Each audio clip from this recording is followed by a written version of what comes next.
So thank you all. So our agenda today, I will go over the program basics for the Historic Preservation Capital Grant Program, and this will not be an exhaustive list of what our program is. We will have another general overview webinar in January that will cover more of that in depth. So please visit our website if you would like to join us for a couple more webinars that we'll be hosting in January. Next, I'll discuss the eligible activities for religious sites, as they are a bit more restrictive due to the use of the state funds for our grant program. Next, I will discuss the significance of your site and what we're looking for from you for your application, and also the public benefit requirement of the application and how you can maybe better answer those questions in the application and what we're looking for. And then we will be sharing some case studies, which Ennis will be sharing for us from the heritage areas, and then I also will have a few to add.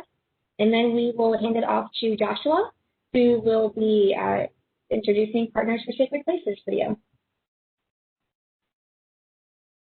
So the very basics of the Historic Preservation Capital Grant Program is that it funds capital projects for historic properties, and that's strictly construction-related projects. All of the grantees, all of their properties have to be eligible or listed in the National Register of Historic Places. This is an eligibility requirement that we can determine before you do the work to submit an application, so feel free to get in touch with me if you're not sure of your eligibility status of your property. The program has been allocated $600,000, which is available each year. Just to put that in perspective of how competitive the funding is, last year we had a request of almost $3 million in grant funds. So with only $600,000 available to divvy up, it usually goes to about 10 projects. And the maximum amount of grant funding that you can request is $100,000. And we recommend a minimum of $10,000, but if you have a project that might be less than $10,000, feel free to reach out to me and we can discuss that as well. Oh, and also the application, which is important to know when that's available. That's typically available in February and closes in March. And the dates for that this year are on our website and also in our grant guidelines, which is also on our website, and a document you should get familiar with if you'd like to submit an application, which is only acceptable online. We do not accept hard copy applications. A major requirement for our program is that you must convey a preservation easement to MHT. This easement for religious sites typically doesn't cover interior spaces, at least not interior worship spaces. It's typically for the exterior. And as an eligible applicant, nonprofit organizations and religious sites go hand in hand. We ask that you must be registered and in good standing with the State Department of Assessment and Taxation. So please follow this link and search for yourself. If we can't find you, or you can find yourself, we won't be able to find you either. So our legal team will check to make sure you're in good standing with them. So please make sure you are. You have time to figure that out now before the applications are due in March. So we recommend doing that sooner than later. Some organizational documents that we will require as part of the application will strictly be, for religious sites, your IRS documentation status letter. Typically, for religious sites that might be part of a larger regional or national organization or a state organization, you may not have this documentation at your local level. So maybe reach out to your congregation or others in your site and see if they can come across the umbrella letter, which is actually the term the IRS uses. So someone in your congregation or someone within your umbrella of your church or your religious site will be able to have this documentation that we require for the application. If you have questions about that, please reach out to me. And also be aware that nonprofits are not required to provide match. You don't have to provide match of any funding or volunteer time or anything like that. So here is our website to the Historic Preservation Capital Grant Program. This is where you can find more information about the grant program and the requirements and eligibility requirements for the grant program. You'll see on the left-hand side here under the Resources tab, there are several documents that we recommend you look over that you'll need to provide with the application. And there are also instructions on how to fill out the application and some more information about what we're looking for. You can also visit our website to sign up for the webinars that are coming up in January. So now we'll get into what are the eligible activities for religious sites. So the activities that fall under the Historic Preservation Capital Grant Program include rehabilitation and restoration, acquisition, and pre-development.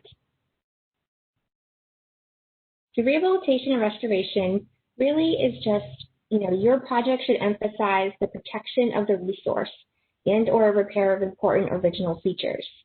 And, these could be a variety of features, so I'm going to go through and show you a few of the examples of things we have funded. You should know that due to the use of state grant funds, the eligible activities are restrictive when it comes to religious sites. Buildings used for religious purposes can receive funds mostly just for exterior or structural work. There are ways to use the funds for interior work, but we will get into that in a few more slides. So first, some examples of eligible activities that occur on the exterior. Your roof. Roof repairs and replacement are a really common activity type that we fund. This is a slate roof at a church in Baltimore City. You'll see on the left the new slate that has been put on the roof, and then the older slate that's at the rear of the building. This work like this can also include the chimneys being rebuilt and repointed, and other work that goes along with the roofs. Some other eligible activities on the exterior include your siding. If you have wood siding that needs to, boards to be replaced or repaired or repainted. This can also include masonry siding, something to be repaired or replaced or repointed. These are some, and foundation work. Those are all things you could come in for. To get into the structural work, you'll see here on the left, we provide a grant for the structural roof work, the trusses there in the roof. And then also here is structural work underneath a floor, underneath a space that is not used for worship purposes. Some things that are excluded with the use of grant funds, work on objects with religious imagery or religious iconography is not eligible. And we mostly come across this with stained glass windows. So here's an example, a window with a stained glass with an open Bible in the window. We would literally be able to pay for the work done around the entire Bible pane, but the Bible pane itself we would not be able to provide grant funds for. And we would calculate and figure out a way to parse out that funding so we know how much would be allocated to that pane versus the rest of the window. And that's a case-by-case basis, so we would work with you on that if that was part of your project. Another example of these exclusions with religious iconography, here's a synagogue, a building originally used as a synagogue, which is now actually being used as a church. You'll see the Star of David underneath the arch. If there was some facade repairs that we were doing for the grant, we would literally be able to do everything around the Star of David, but we would not be able to touch the Star of David. And this goes for properties that are actively used as a religious site or properties that were a religious site that are now just for secular use. That would go either way. So some other eligible activities on the exterior of your property would include site features. These would need to be historic, permanent features on the landscape. So things such as masonry walls, as pictured here, iron fences and gates or wood fences and gates, paths, piers. This is an ongoing project we have at Westminster Cemetery in Baltimore, where we are working with them on repairing the piers and the gates here. So this goes along with some things that you could find in a cemetery. Just to let you know, cemeteries have a harder time seeking eligibility, and we mostly look at cemeteries linked to eligible religious buildings. We don't consider a standalone cemetery a religious site. It's more of a community site.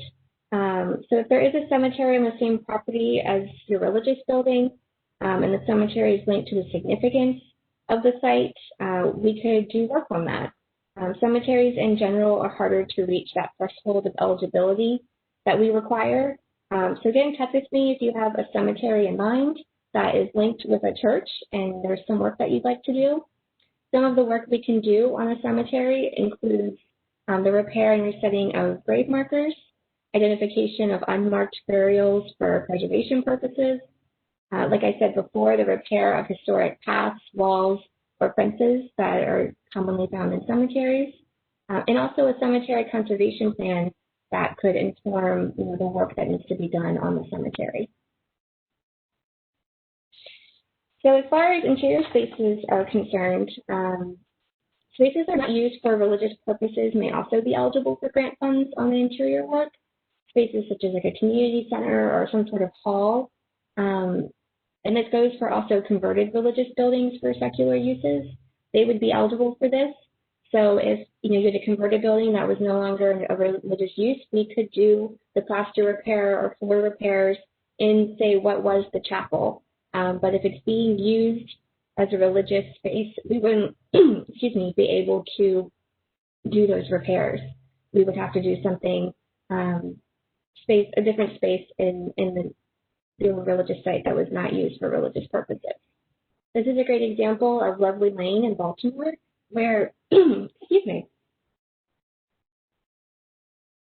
where this used to be their chapel space, but now it's been converted into a secular space. Some other spaces we here have on the right, Asbury Emmy Church in Easton. This is kind of their entryway, their foyer, a pass-through space that's not used for worship or religious purposes. So we were able to help fund some of the work in this space.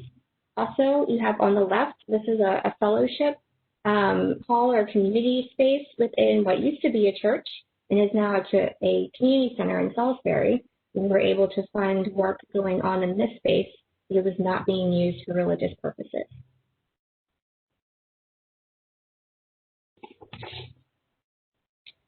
So with the pandemic, we're trying to be more flexible with our grant projects and try to assist those that may need some extra help during recovery time.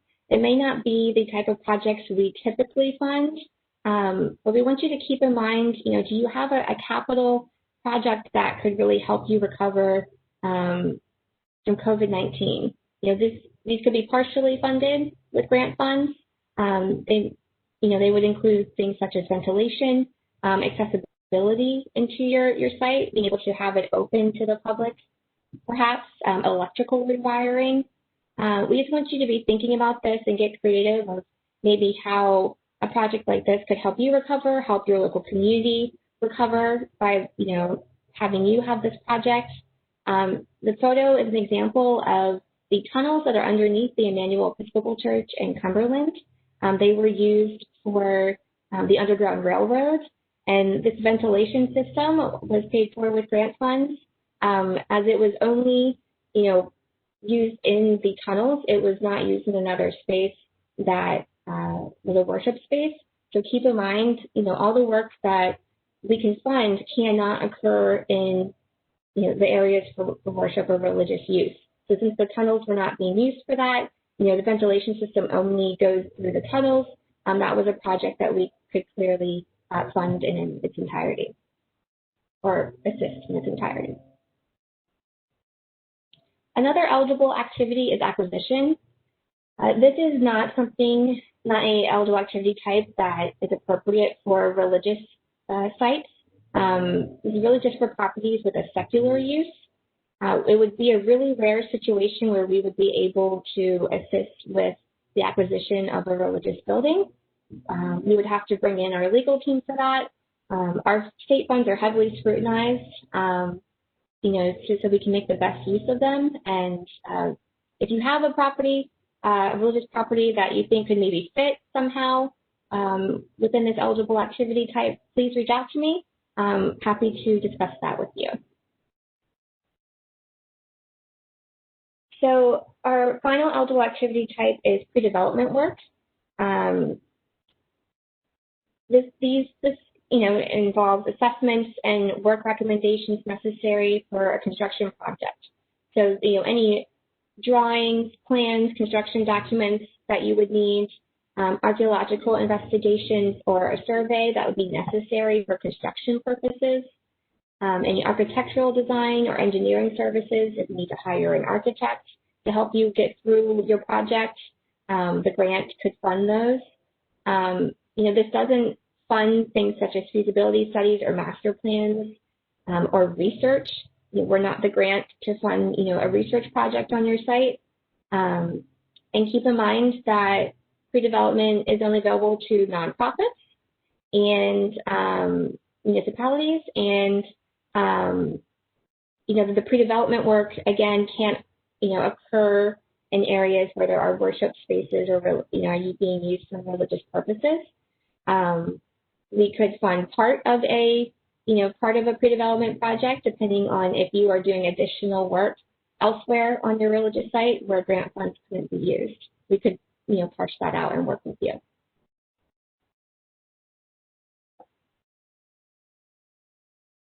So what are some ineligible costs?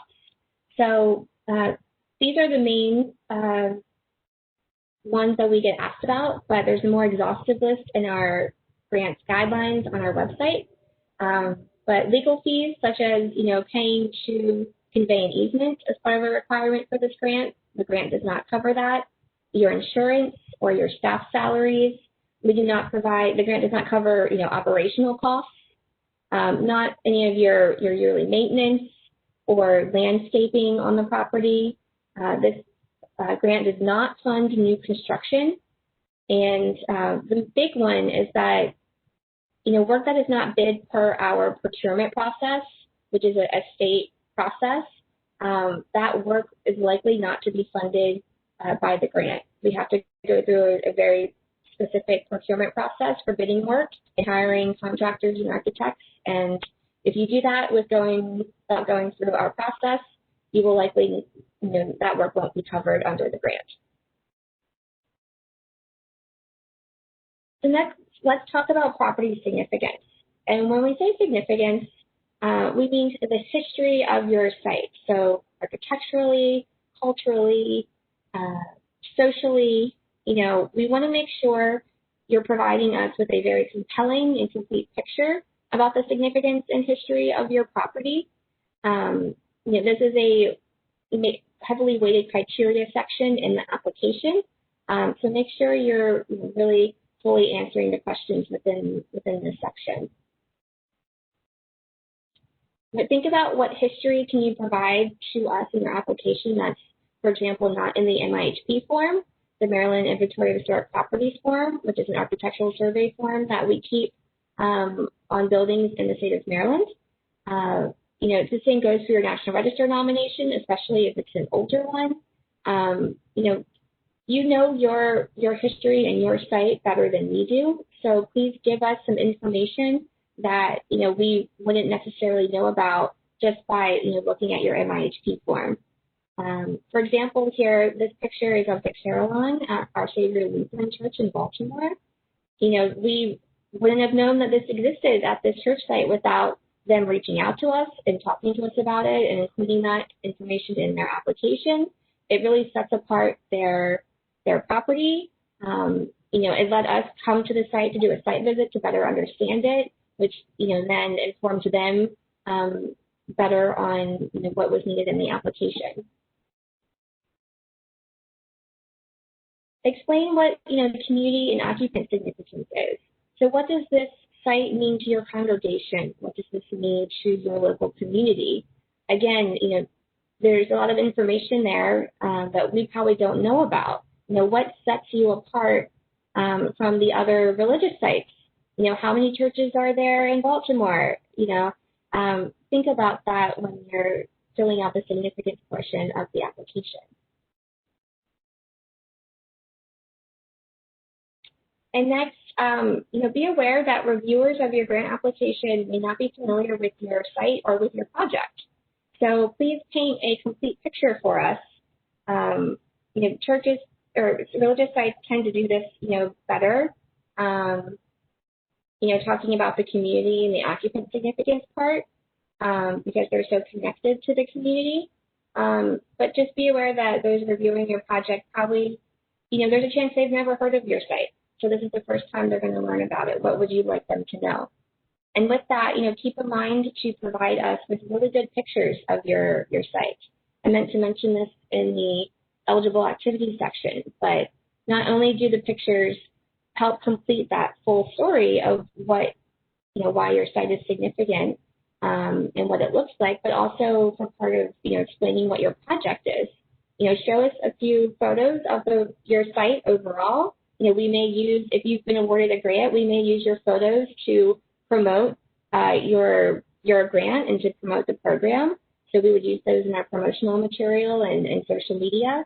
And also show us pictures of the work that you want, funding for. Show us where those projects are on your building and on your site. There's a reason that, your site is special to you and to your community. We really just want to reiterate that, share with us what the uniqueness is that you think of your site. So public benefit, this is another heavily weighted section of the application. Think about how does or will your site contribute to increased public awareness and understanding of Maryland's history. Keep in mind this is a historic preservation grant program. It's important to know what your organization's mission is and what it is that you will do to benefit the public from that standpoint, but also how are you educating the public or making them aware of your site and the history of your site in a way that connects with historic preservation, that connects with history. How are you interpreting your site? Do you have a panel? Do you have, a strong online or social media presence? Do you give tours or have lectures? Do you invite the community to use your space beyond just for religious purposes? How is your property accessed and used by the public? Keep that in mind, not just by your congregation, but by others in the community. And partnerships. This is something we're not going to know about, your partnerships, without it being in the application. So share with us if you're part of a local tour, a history tour, even if it's just once or twice a year. In creating those partnerships and thinking about those partnerships even beyond our grant could really add and be beneficial, to your site.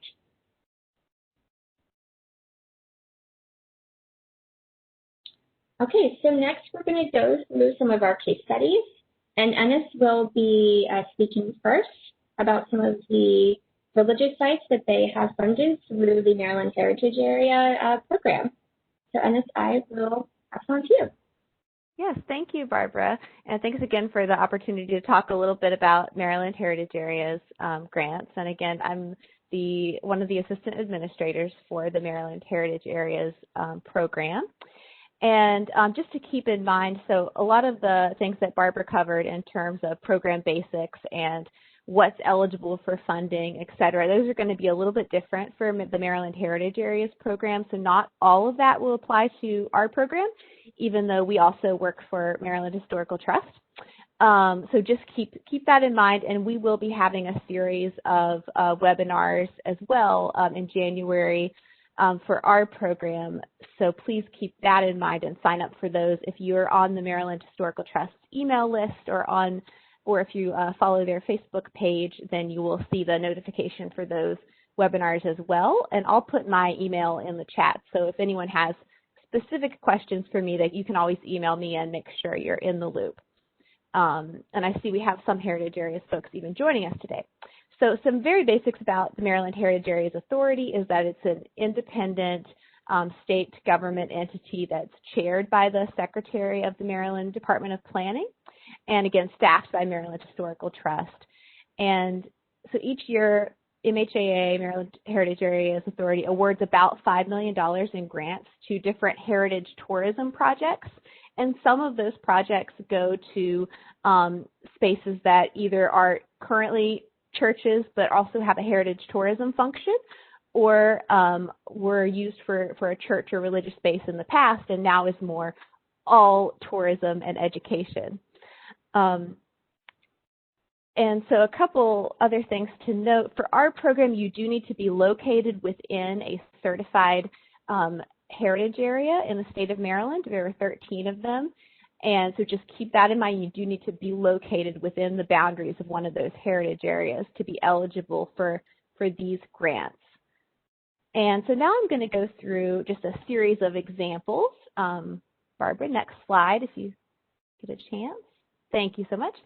And so one quick example, and there are many different examples we could have chosen, but these are just a few snapshots, is that we recently funded a grant to the Emmanuel Episcopal Church in Cumberland. It's in the Passages of the Western Potomac Heritage Area, and this grant covered funding for converting the church's adjacent house called the Barkdale House to a museum and tour center. And the grant will fund accessibility improvements at that building and also exhibits that will be there. And this is an example of a church that it's an active church, but they also already had a robust tour program talking about the history of this church, which is really, really interesting. Connections with Fort Cumberland in the location and with possibly even the Underground Railroad with the tunnels that are underneath their church. So they're an example, again, of a church that already had this active heritage tourism component, and we're hoping to help build on that with this grant. And another case study that was recently funded, actually a series of 2 grants over the years, have gone to the Jewish Museum of Maryland in Baltimore City in the Baltimore National Heritage Area. And this organization provides tours of course, of their museum and the exhibits there, but also of the historic Lloyd Street Synagogue that's located right there and in Baltimore City. And the grant funds awarded here went to purchase equipment for an assistive listening system to be used on tours to help folks who are having trouble hearing. And also, we've awarded grant funds to create an alternative virtual experience for those who can't visit the synagogue in person and see the architecture. So I'm really excited about those. You know, that's a project that I think they had envisioned even before COVID, and will be especially helpful now that we can't go to some of these sites in person as often. And another example of a grant that's been funded through the Maryland Heritage Areas program is to the St. Paul Community Church in Montgomery County. The organization is actually the Sugarland Ethnohistory Project. And this is an example of, it's not really an active church anymore, but they are just getting started with their heritage tourism efforts. So this project, they're collecting artifacts and photos, and they're starting to do work on the church. And it's just open a couple of times a year at this point for things like the Heritage Days in Montgomery County. But they're hoping to expand on that, especially post-COVID. And the grant that we funded for this church, for this organization, was for mold remediation, roof work, and painting.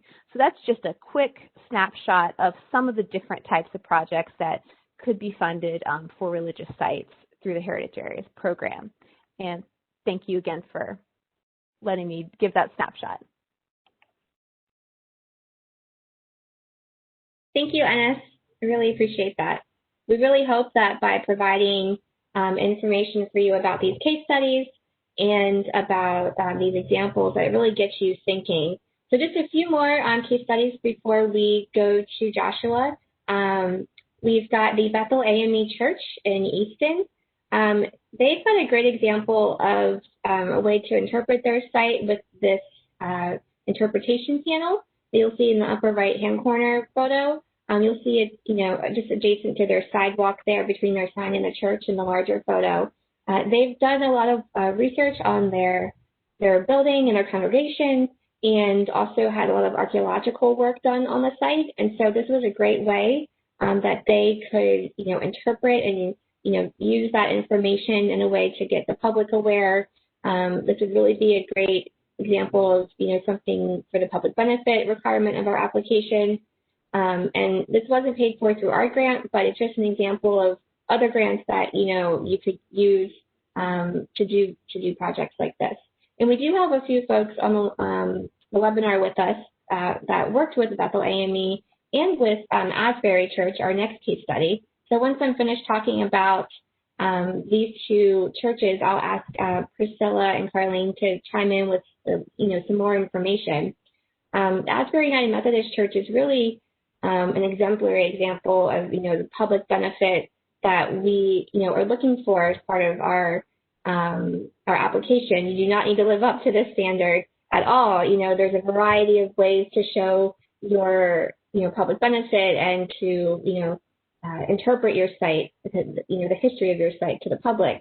But they have a very strong partnership with Historic Easton, and they through that have been able to really get in touch with the local heritage tourism that's in the on the shore there and in the county.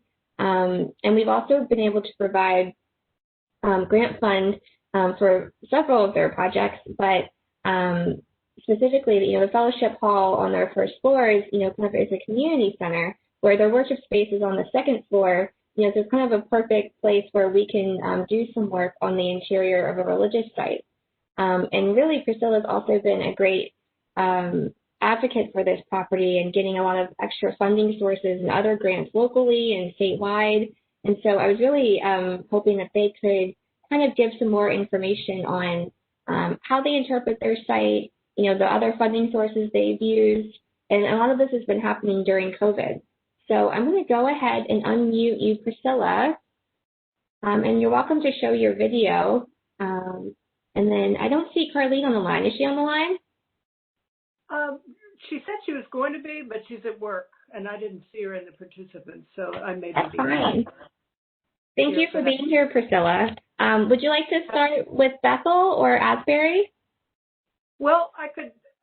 We have more involvement with Asbury, but I'll start with Bethel by saying that our involvement was with archaeology, and we had that going on at both church sites, actually. Historic Easton did.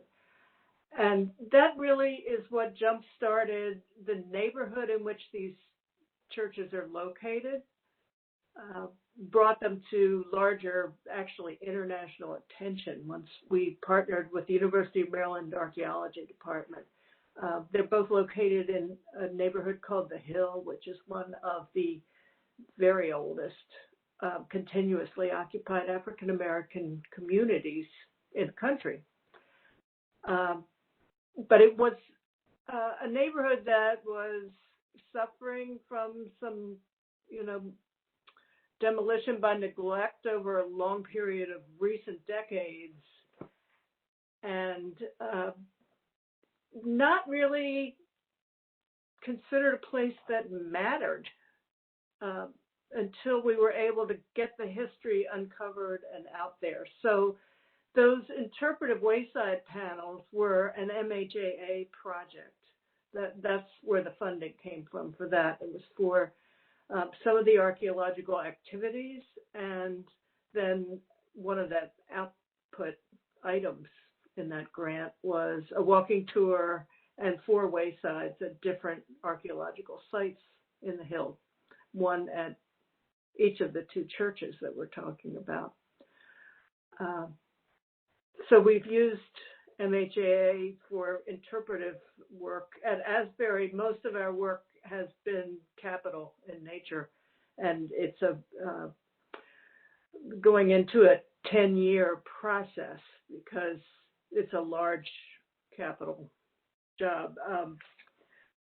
MHT and the African American Heritage Preservation Program grants have helped us, both the capital grant and the AAHPP grants are significant funding on Asbury. Starting with that steeple, and let me just tell a quick story if there's time. The bell in that steeple had stopped ringing for a number of decades. And as part of doing our documentation for this project, went up in the steeple, and an architect from Morgan State University actually physically climbed himself. He's small, and figured out how to get it ringing again. It was midweek, and all of a sudden the phone at the church started ringing, and people from all over Easton were saying, "Is that our bell?" So just a very literal reconnection with the community, and 3 times the number of people were at church that Sunday. So it's a church that has been there since well before the building. There was a frame church before this brick one, and it goes back before 1833, and that history still needs to be worked on some more. But it's very early church, and this neighborhood that dates to 1788, if not a little bit earlier. And 1788 is when Easton began. So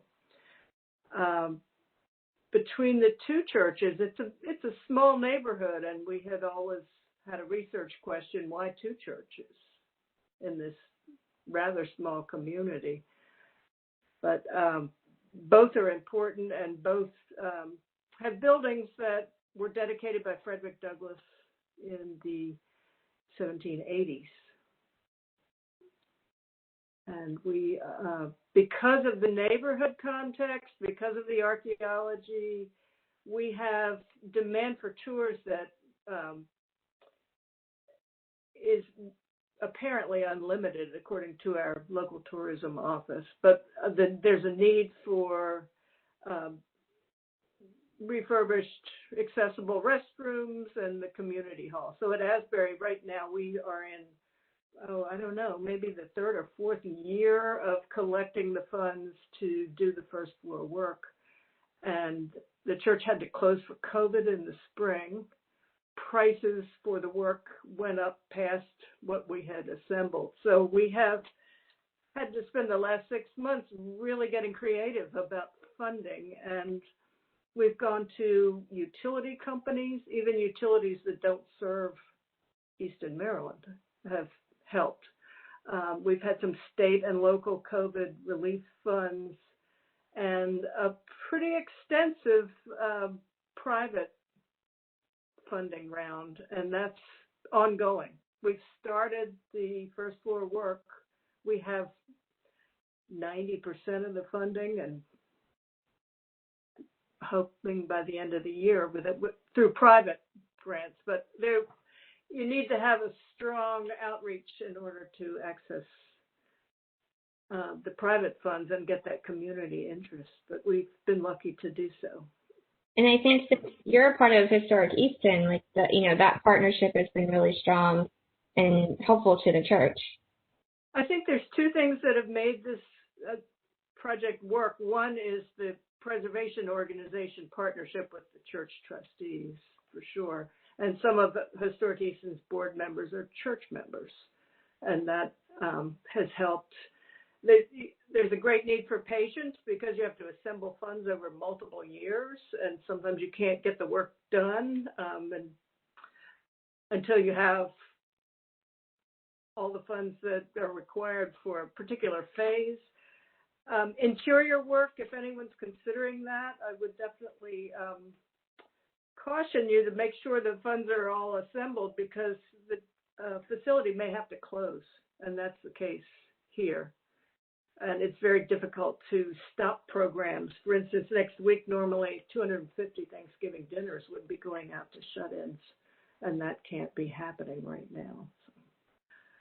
Well, thank you so much, Priscilla. I really appreciate your insight, and I loved what you said about Bethel, where, the neighborhood was really suffering through demolition by neglect, and it wasn't understood the importance or significance of the church. And through its research and being able to interpret it and share that with the public, there's now a strong community involvement. And I think that's really what we're trying to get across here to some of our other attendees, and hope that they'll share stories like that in the chat and at the end when we do the Q&A session. So thank you so much for your time.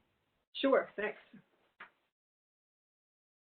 So we have one more case study that I wanted to just share with you. This is, Charlotte had come across this. It's located in Charleston, South Carolina, so it's not a Maryland one, but it would be really great to see this maybe in a neighborhood that has several religious sites nearby.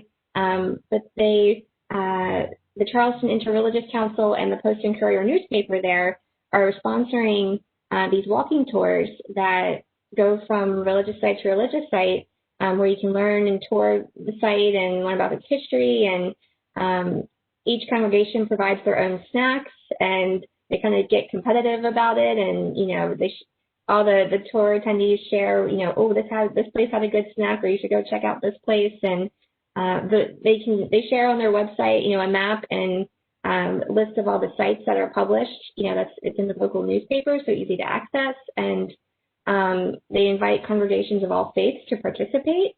And even in 2020, with being shut down by COVID, they're doing outside-only self-guided tours.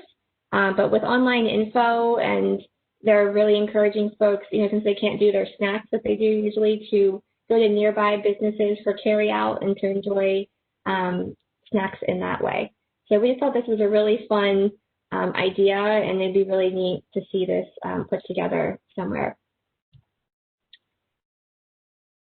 So just wrapping up, these are the 3 types of capital grants programs at MHT that you could apply for. So we just wanted to make you aware of this a bit more. There's us in the middle, the Historic Preservation Capital Grant Program, and Ennis, what she presented on, the Heritage Areas grants. They have some funding for capital grants, but mostly for heritage tourism and interpretation. But also the African American Heritage Preservation Program grant, which Priscilla mentioned. Both of those churches that we highlighted are African American churches, and that grant's a little different from the Historic Preservation Capital Grant. But if you think you have a site that promotes the awareness of African American history and culture in Maryland, that would be a great grant for you to apply to. So please reach out to me if you have any questions about the African American Heritage Preservation Program or about the Historic Preservation Capital Grant Program. And please reach out to Ennis if you have any questions about the Heritage Area Capital Grant Program. So I think next up we have Joshua Castano presenting. He is the Director, like you said, of Community Engagement Services at Partners for Sacred Places. I can't say how excited we are to have them here, and the knowledge they're about to drop on all of us and what they're going to help us with is going to be really great. So we hope that you can just take some of these examples and ideas that we talk about today and use them in your own site. So Joshua, please take it away. Sure. Thanks so much. And I have to say, I'm so deeply impressed. If you guys don't know it by now, you should, that Maryland is exceptional in terms of the resources that are available for historic preservation work. And for all the folks here who are representing historic sacred places, this is really a wonderful place to be, to have the support and really the encouragement of the staff at the state level who really want to make sure that you find a program that might really serve your needs. So I just want to point that out because we work across the country, and so that's kind of an important and interesting thing to see here in Maryland. Could you go to the next slide? And we can keep going. And one more. Thanks. So, and I'm sorry, I'm a little stuffed up today. My allergies have been trying to get the best of me, but I am doing my valiant best to keep them at bay. But I might sound a little stuffed up to you, so I apologize for that. Partners for Sacred Places is still the nation's only nonprofit that's focused on really the stewardship and active community use of historic religious properties across the historic and older religious properties across the country. We're headquartered here in Philadelphia, and you can go to the next slide. We've been here in Philly for about 30 years now, since 1989, really doing exciting work, I think, across the entire country. We are also non-sectarian, which means we're not a religious organization, and that's important for us because we want to be able to serve all religious traditions in communities in the United States. So our work has really focused on a couple of things: lifting the profile of historic sacred places so that the wider community and world understands what treasures these places are, not just because of their architecture or history. That's very important, and that's something obviously we're all focusing on today, but also because of the great work that congregations do to serve their communities, and also the way that these buildings are used by groups and individuals who are not members of the congregation. Excuse me. Next slide. We've provided a lot of different research across the country to help make this case that sacred places really matter and that they provide incredible value to their communities. We have worked with partners throughout the nation to make this case and to build strong partnerships and relationships that really put the value of sacred places forward. We have been a trainer and supporter to congregations across the country. So we've probably trained at this point thousands of congregations. I did have a specific number earlier this year when we were doing a little bit of work to look at this more closely.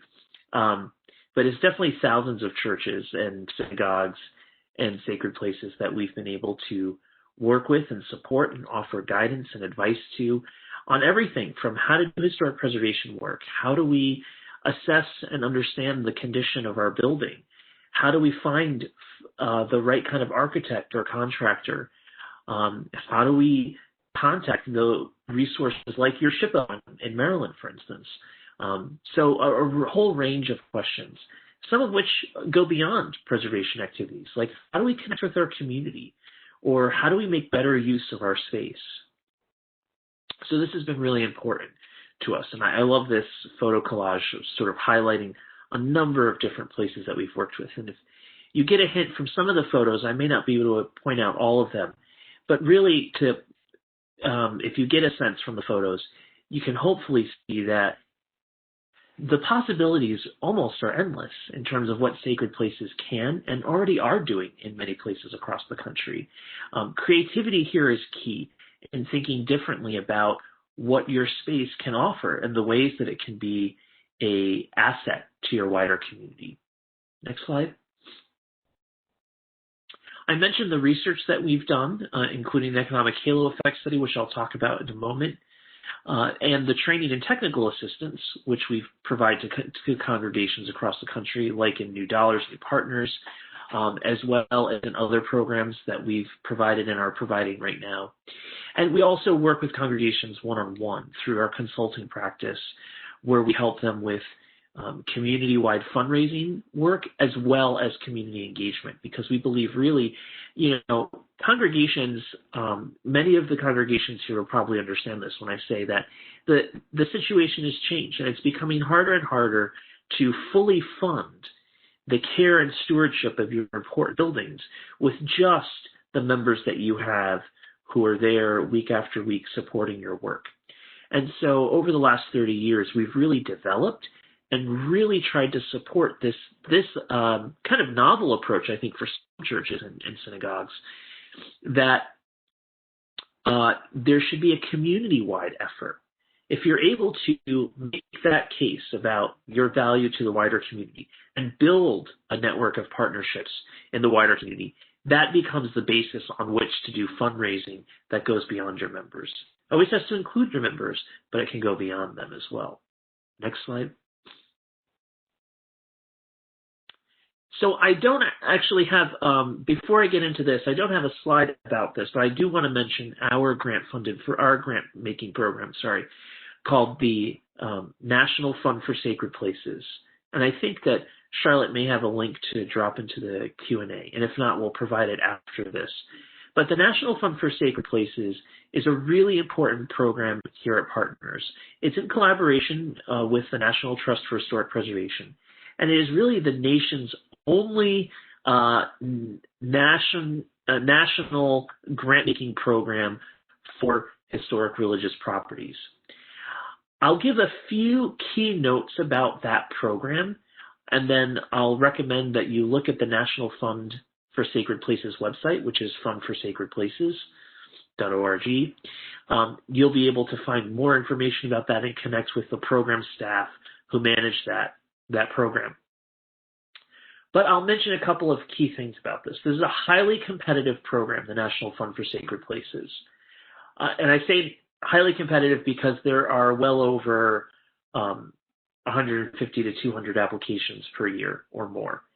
And only about 10 to 14 congregations are admitted into the program each year. Because of the nature of our approach, it's really more than just a grant. It's really a program. So congregations apply to be in the program. And as part of being involved in the program, there is a capital grant component and a planning grant component. So there's two grants that are available. The capital grant obviously going to actual bricks and mortar work on your building. The focus of those grants does need to be historic preservation work, although some HVAC systems and accessibility improvements are eligible, though they have to be considered in light of the full scope of the project and how much of the project really incorporates historic preservation work. The funds will not go to demolition or new construction. So building a new wing or demolishing any part of your building, those are completely ineligible activities. Furthermore, the program does not really fund work in the worship space that is liturgical in nature, so that really relates to your worship. However, we will fund things like stained glass window repair, and we don't have any rules about that. But if it's in the sanctuary or worship space that you primarily use, if there are redecoration or reordering of the worship space that are really focused on worship, and how the space is used in that function, those are things that are not eligible. But otherwise, religious iconography and stained glass windows, et cetera, is eligible for the most part with this fund. There is a two-step process to get into the program. There's a letter of intent. That letter of intent process, which is an online portal that's provided through the National Trust, that will be available sometime in the early new year. A number of congregations are then invited after submitting letters of intent, which is kind of a mini application. If that's a good and successful application and we really are excited and interested in what we've heard so far, they will be invited to make a full application, which is typically due in the spring. And then awards are made sometime in the late summer, very early fall. So this year, for instance, last month, we just let the 14 congregations know that are going to be joining us for the next cohort of National Fund program congregations.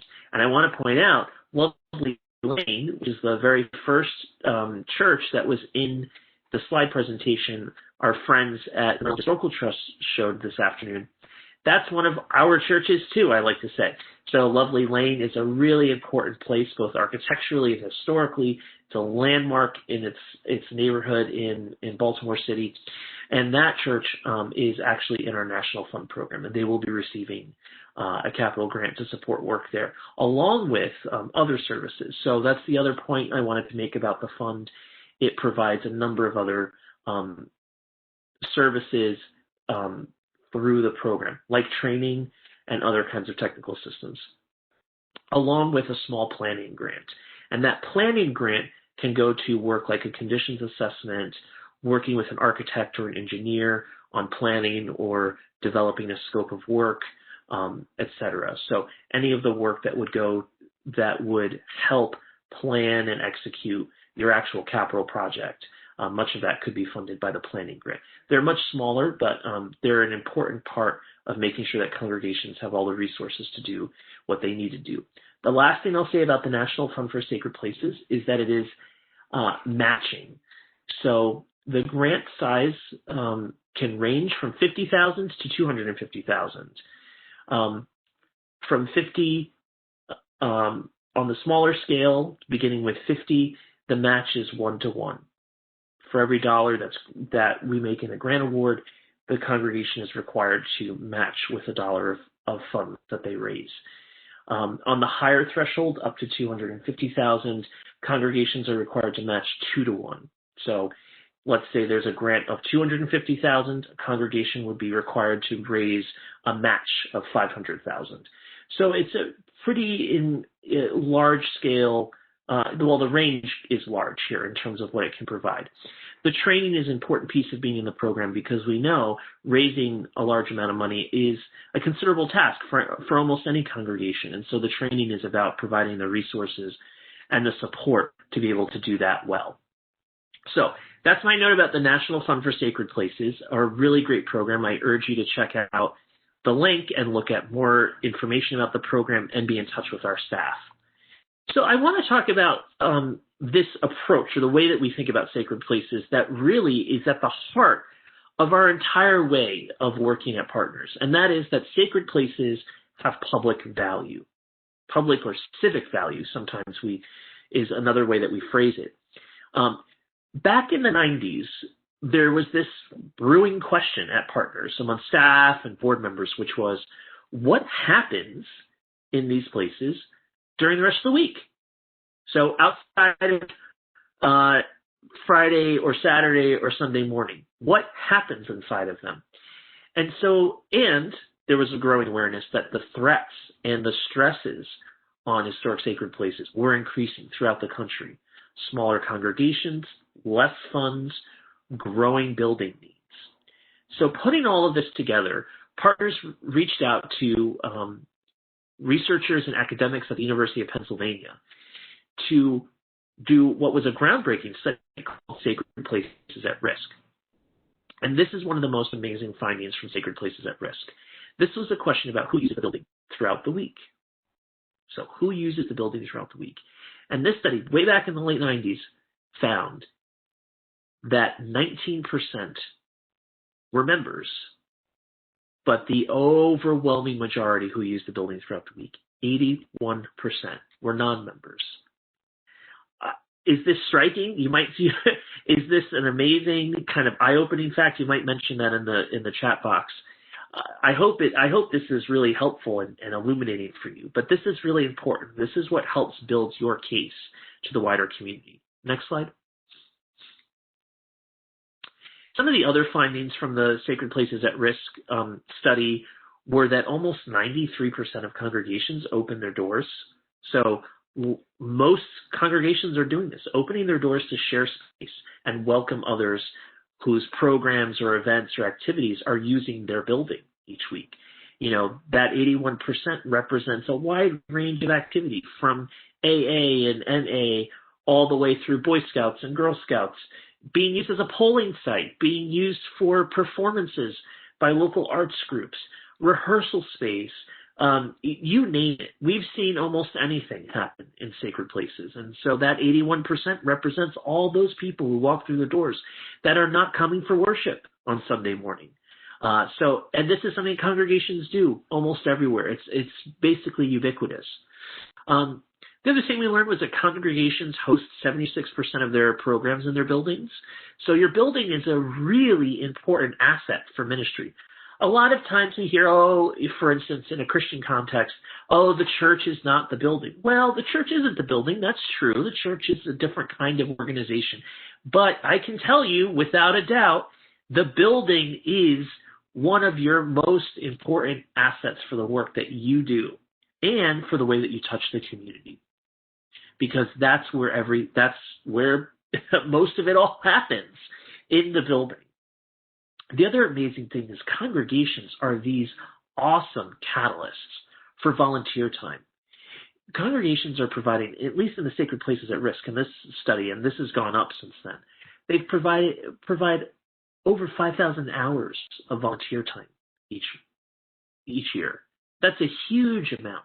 And there's actually a dollar value to volunteer hours. That dollar value changes by state. Each state has a different number for what they value a volunteer hour at, but it's typically in the $20 plus range. So think about that. That's thousands of dollars worth of value in all of that volunteer time that congregations catalyze. And of course, at that time, we're early on in our approach to looking at the overall economic impact. And so it was, then over $100,000. We've developed a methodology since then, and I'll show you that in the next slide. So a few years later, we really wanted to go back to the methodology, really look at everything we could, and bring the methodology even more up to date. And so the economic halo effect of sacred places happened. And then we went back to the same research partners at the University of Pennsylvania to conduct another national study. And this is a really important groundbreaking moment again. It really just took what we learned from Sacred Places at Risk and even furthered it and deepened it, producing even more powerful information.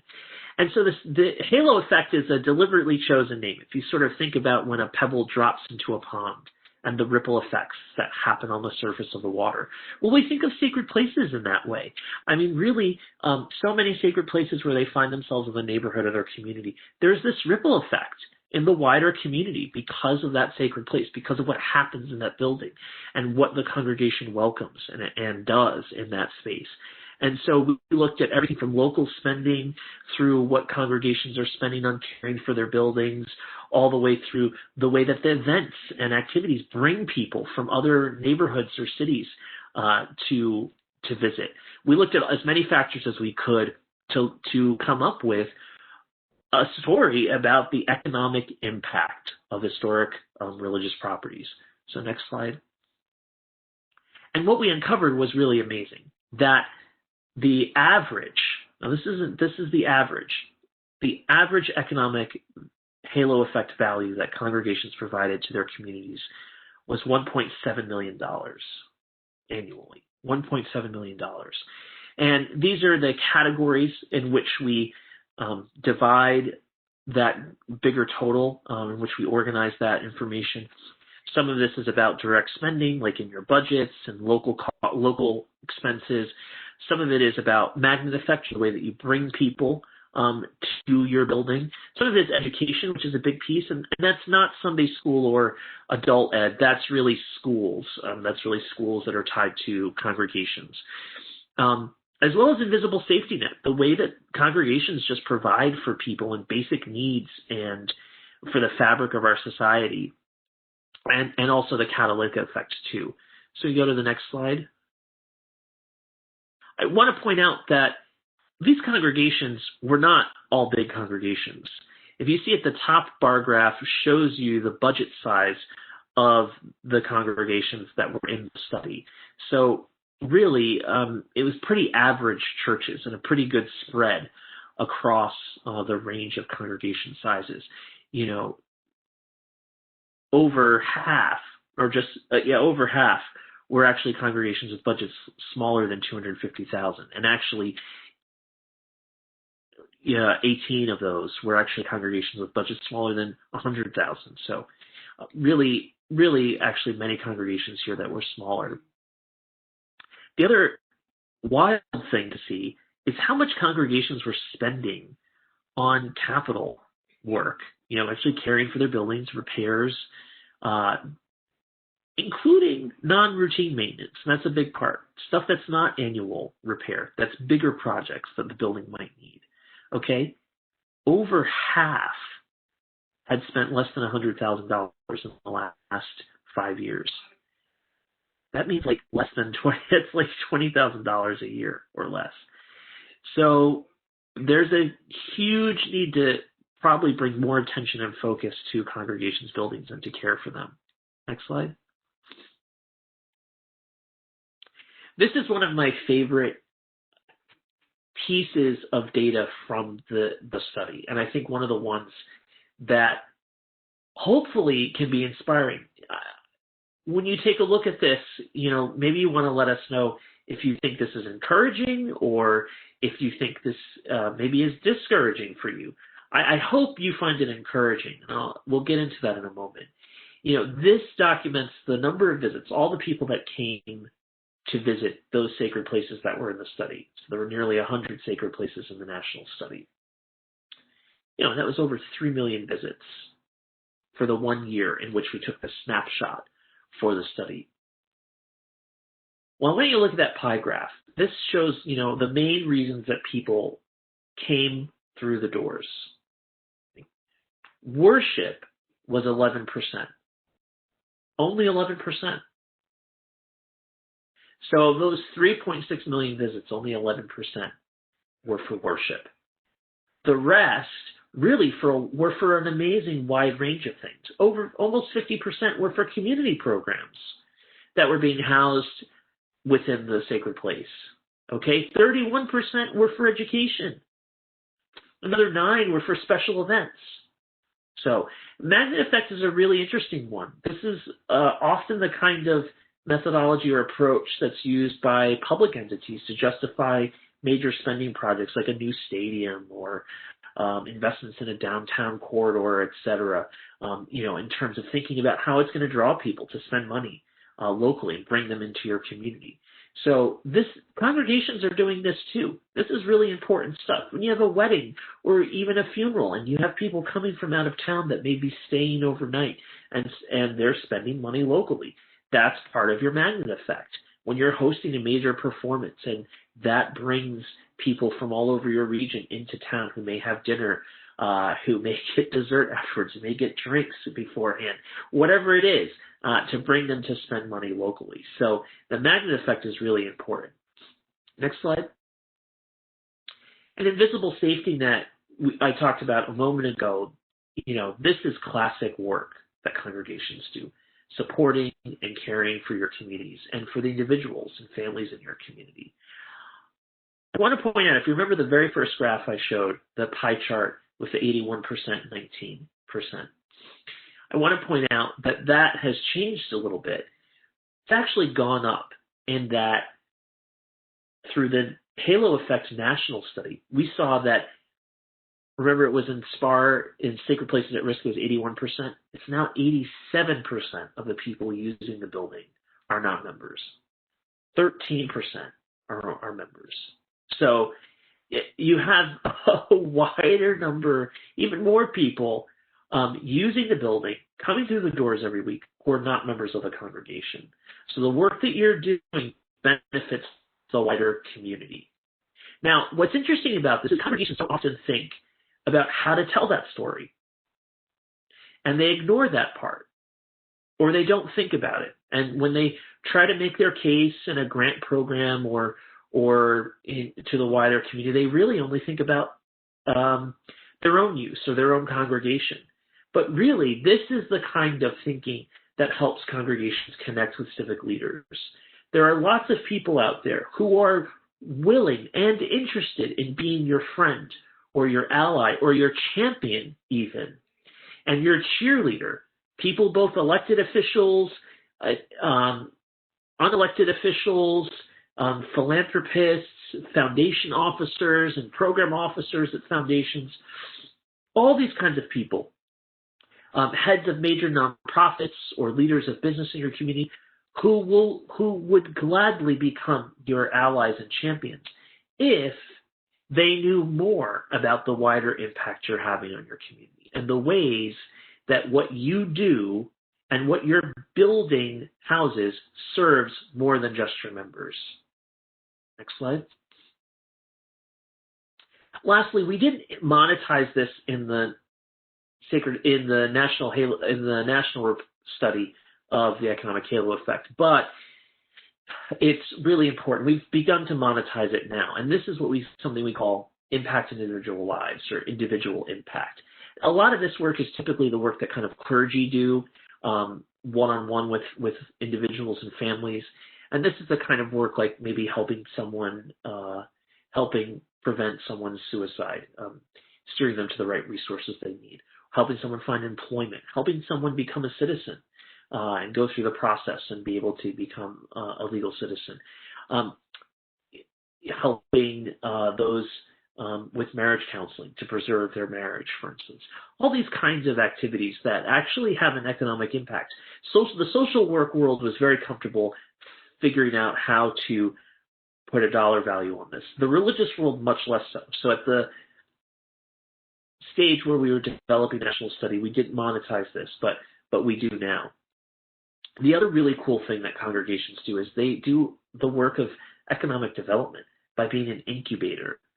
Lots of businesses and nonprofits have started up and begun their work inside of a welcoming sacred place that gave them the space and worked with them so that they could start their projects there. And so we've seen plenty of businesses and nonprofits begin in sacred places, and that's a huge economic impact. And congregations forget sometimes, oh yeah, so-and-so, they used to be here a while ago. And they forget that these are the things that they really need to be reminding leaders in their community about. Next slide. So I'm going to try and move quickly through this because I'm thinking about our time today, and I want to make sure that we have plenty of time to have conversation. But when it comes to telling your story, one of the things about significance, and you've heard a little bit about this from the staff at the Historical Trust, is, how do you make your story stand out? A long timeline, and I've read plenty of these, and a long timeline of when your pastors came and went, and when parts of your building were added to or taken away. That's not really compelling history. That is important information, but it doesn't really tell a compelling story. It doesn't help people know what's special or unique about you. And it doesn't help people understand where your congregation story fits in the story of your community. How does the story of your sacred place reflect important aspects of the story of your community? So many of the stories that we heard already in the case studies today do that. Like the church in Easton that we heard the last case study about. Tells the story of a whole neighborhood, tells the whole story of African American life and experience in Easton, but also in Maryland and on the Eastern Shore, and also in America, with connections to some of the great African American leaders in American history. That's the kind of story that you need to tell. And also, how has your sacred place just been a presence? How has it impacted your wider community? Next slide. So think about your past, but connect it as well to what you do now. And remember, this isn't just a list of dates and facts. It's a story. It is supposed to capture the attention and the hearts of the people that you're telling it to. Next slide.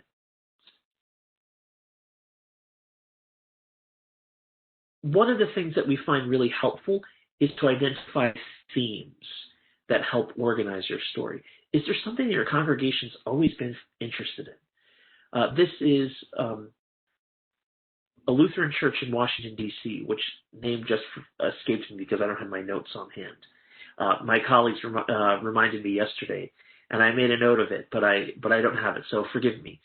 But this is a Lutheran church in Lutheran Memorial, actually, in Washington, D.C., that has been always active in social justice and political movements. And so this is their kind of theme to their story. We've worked with a Presbyterian church in Hamilton, Ontario, where their theme was helping new Canadian immigrants and helping them learn English and become members of the community and citizens.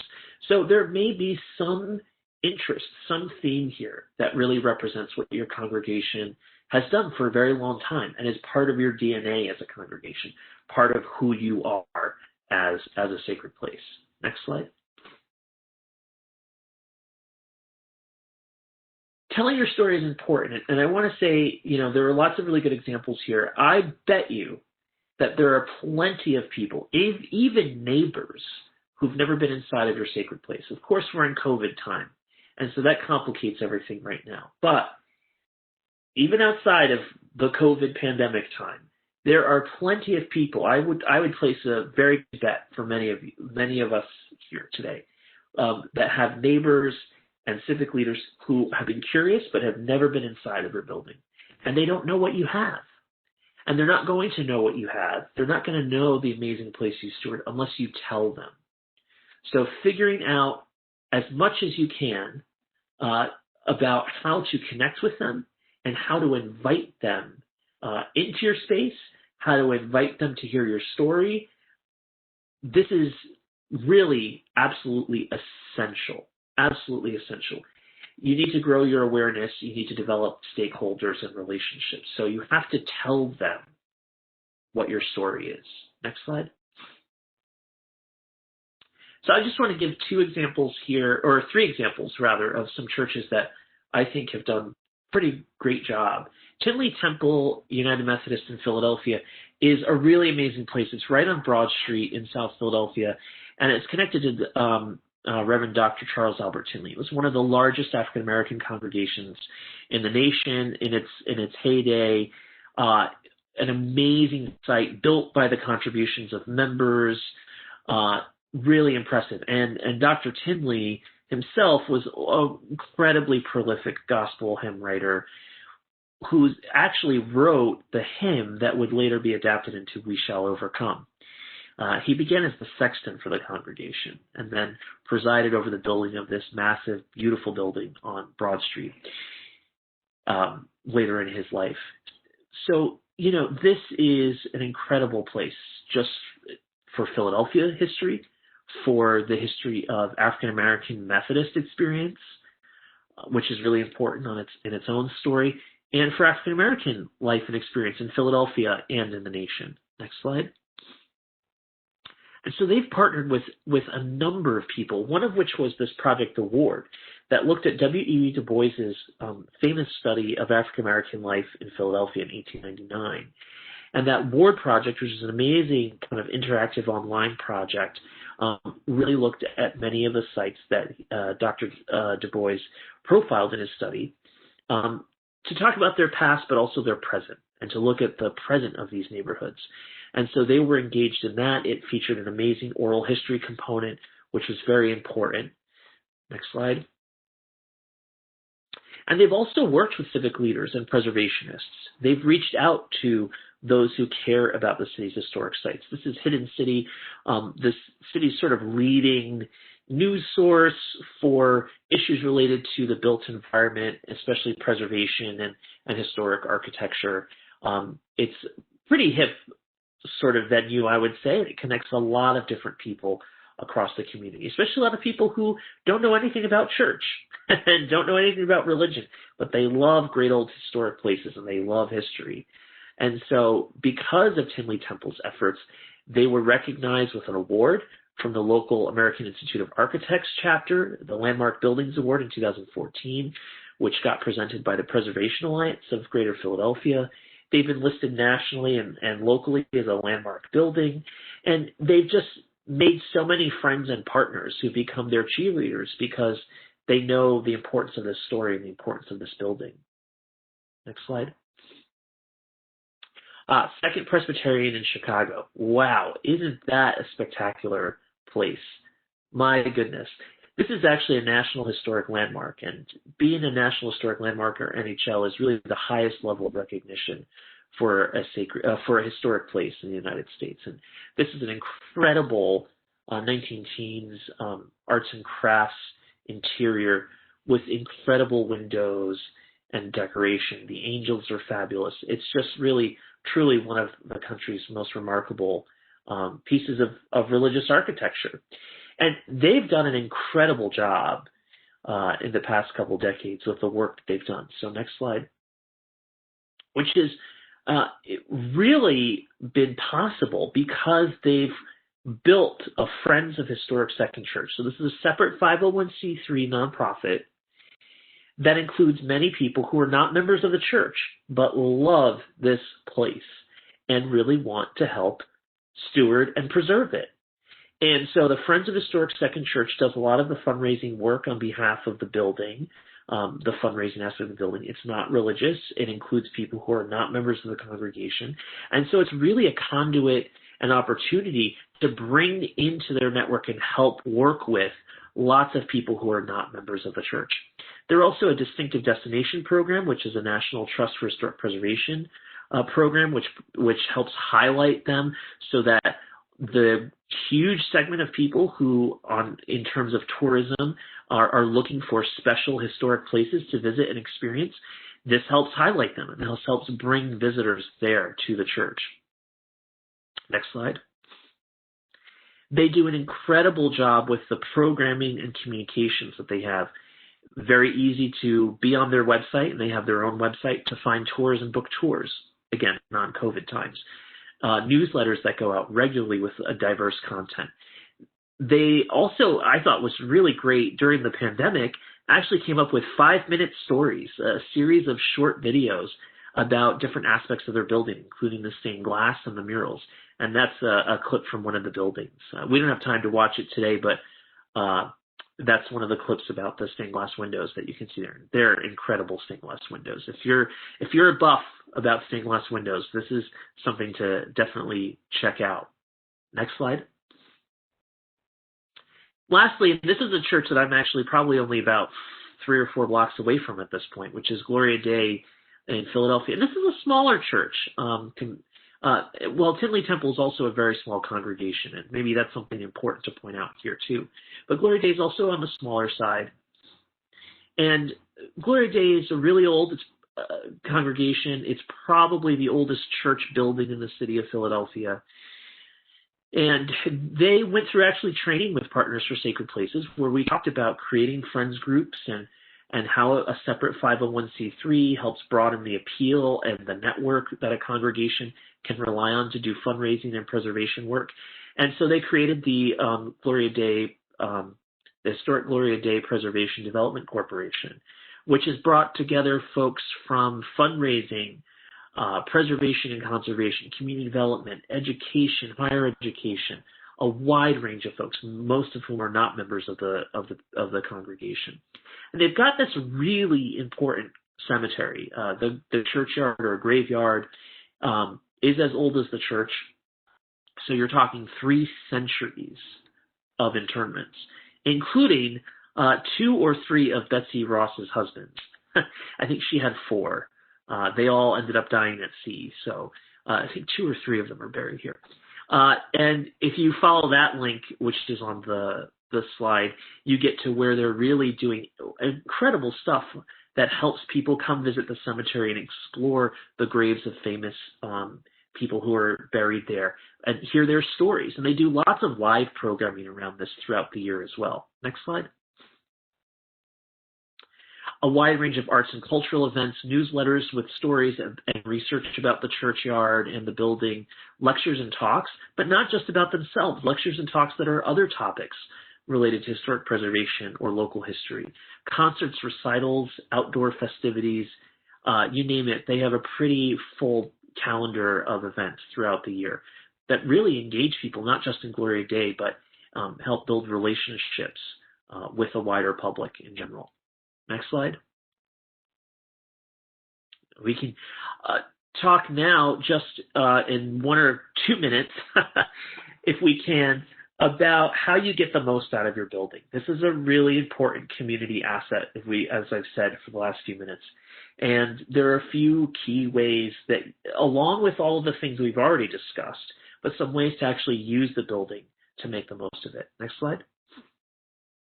One of which is space sharing and partnerships. How much of your space is unused or underutilized? I'm sure for many of us, it may be a lot, okay? And I say underutilized as well. And that doesn't mean, well, Bible study meets there every Wednesday for 2 hours. Well, yeah, that's the Bible study room, but it's only being used for 2 or 3 hours a week. So is it really being used to its full potential, for instance? And that's an example I know that many of us could identify with. So this is a great photo, actually. This is a photo at Shiloh Baptist Church in South Philadelphia. It includes folk from Partners for Sacred Places, but also Pastor Sparkman, who's the pastor there, and the head of Junk Dance Theater, which is a kind of very interesting aerial acrobatic sort of theater company. If you've seen Cirque du Soleil, they do sort of similar kinds of things and really needed a unique space with high ceilings for that. And they were really kind of wandering from site to site around town, but really needed a home. A lot of arts groups really just need a home so they can build audience, they can and grow their audience. And what was fabulous was connecting Junk Dance Theater with Shiloh Baptist, who had a very large parish hall building. It was originally built as an Episcopal church. It's now a Baptist church. But a really large parish hall building that included these really high ceilings. And it was a space that was too big for the congregation's needs and actually not really accessible for many of the older members, but yet was sitting silent and empty most of the time. So this was a wonderful, maybe unlikely partnership, some might have said from the beginning. But what was key was they were able to identify that they had something in common. They both had similar values. They both had similar missions. They both thought about providing something that enriched and supported the vitality and life of the community around them. And so they were actually able to make a partnership here, which was really successful for both for a long time. So some of this, also this space sharing, is not just about helping the community. That's important. You know, it furthers your mission and it supports others, but also it can help generate revenue. And for Shiloh Baptist, the partnership with Junk Theater, for instance, was a very key relationship, and also helping generate a little bit of revenue to provide some additional resources to help the congregation steward its building. Next slide. We embrace at Partners what we call the asset-based community development model. And this might actually be a great link to include after the webinar today too. Asset-based community development is really a model of grassroots community development that helps people identify the assets they and their communities have and connect them to do really good new things. And we embrace that methodology and that approach in all of our work.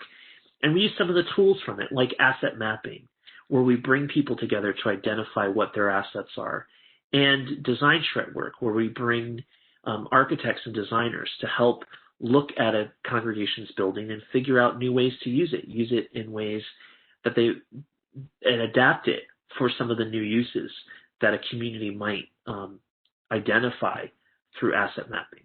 So an example of that in the next slide is Clinton Church Restoration in Great Barrington. This was a church that had been closed, and a number of former church members and advocates in the community got together. Clinton Church was an AME church, so African Methodist Episcopal Church in Great Barrington in western Massachusetts, a small town. And the congregation, this building was actually where the local chapter of the NAACP met for many years. It has a connection to W.E. Du Bois because he grew up in Great Barrington. This was his hometown before he went out into the wider world. And so this whole effort really was looking for a vision for the future use of this really important building, and a way to have that vision encourage and gather resources from other foundations and programs in order to make that vision reality.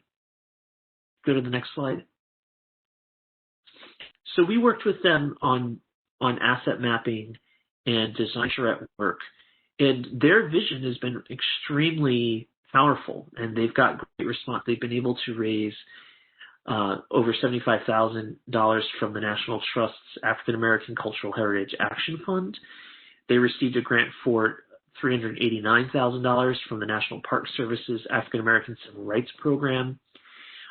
And they did an amazing outreach effort throughout the wider community that raised $100,000 on its own. So they were able to really tell a powerful story about who they are. They were able to have a process that really focused on assets and brought the community together to help discern a vision for their space, and really raise a significant amount of funds. Next slide. Yep, here we go. So I want to, I was just going to say thanks. I think that was next to last example anyway. So there's plenty more to say and try to bring it all together for you guys, but definitely will be available for more information and more conversation. That was fantastic, and it's just so much great information and things that made me think of to better inform our grantees when it comes to their public benefit and their relaying their significance. I really like the idea of themes that you mentioned, and I think that would be really helpful to a lot of people in writing their grant application. And the 11% of the time that folks spend at their religious site is for worship, I think that's just really an incredible number.